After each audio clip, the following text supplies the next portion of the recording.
So, Shanghai for the first time. What did you imagine China to be like before you came here? And what is it like now? Yeah, I wasn't really sure what to expect. I've been here for a day and a half now, and I haven't done much. I've been to the hotel, which is very nice, and obviously the site is amazing.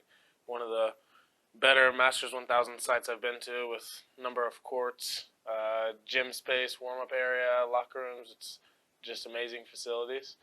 So I don't know if I had any expectations, but so far it's been a good experience. Obviously, trying to get used to the time change. So outside of practice, eating, and sleeping, I haven't really done anything.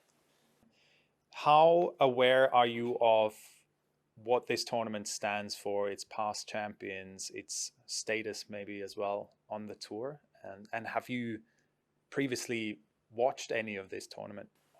Yeah, I've definitely watched some clips. I don't know if I watched the tournament live with the time change, but probably watched some highlights and clips. Obviously, one of the biggest tournaments of the year. I was thinking while I was on the plane over here, like a little over a year ago, I was in college, and now I'm on a 16-hour flight over to China to play in a Masters 1000. So pretty crazy for me. I probably don't know as much history about this tournament as other players, but maybe you could educate me, or I can learn some this week. Definitely. I mean, I'm sure you'll see the posters and the names on the walls as well. We've got two former champions here in Murray, who won three times, and Medvedev, who won last time in 2019.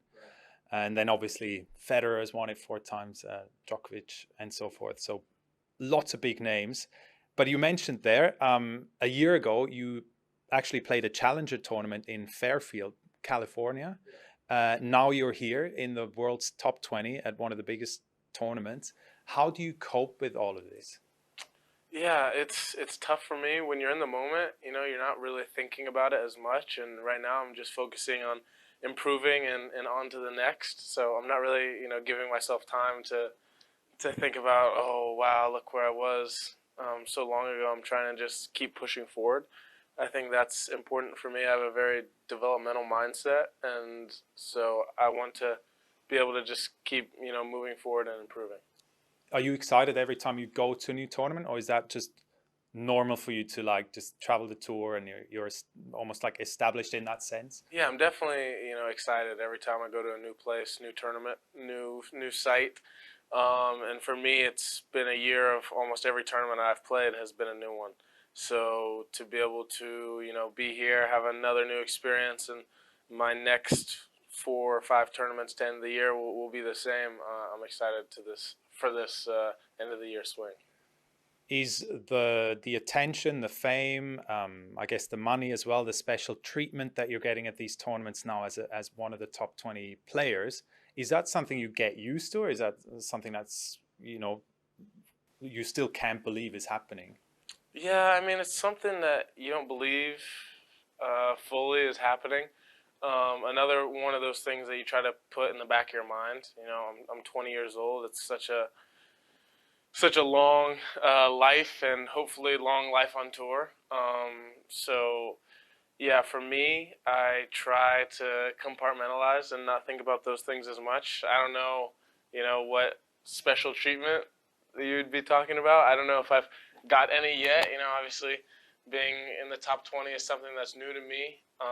But yeah, there's a lot of great players out here, and I'm really looking forward to being able to moving forward have an impact and continue to improve and make my mark on the game. You're number 20 in the world, but the way you played at the US Open and also Laver Cup, where do you think you could be? Um, I don't know. I think that whenever I try to put a number that I'm trying to reach, it's almost like putting a ceiling on myself or a limit. I don't know where I want to be in the rankings. I'm not thinking about that as much. A goal for me is showing up to tournaments and competing for titles. So if I can get to the place where week in, week out, I'm in the running for winning titles. That's something that I'll be pleased with. Lots of people on social media also know you for your celebration, for your now famous celebration with the phone. Where did it come from, and how do you feel about other players copying it? Because we saw Djokovic, but also Musetti doing it. Yeah.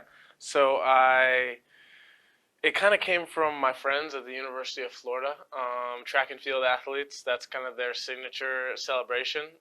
So a few of them kind of started it, and I told them, if I'm ever in a big moment in a big tournament, I'm going to do the same. So that was kind of a shout out to them when I did it a couple matches in a row at the U.S. Open.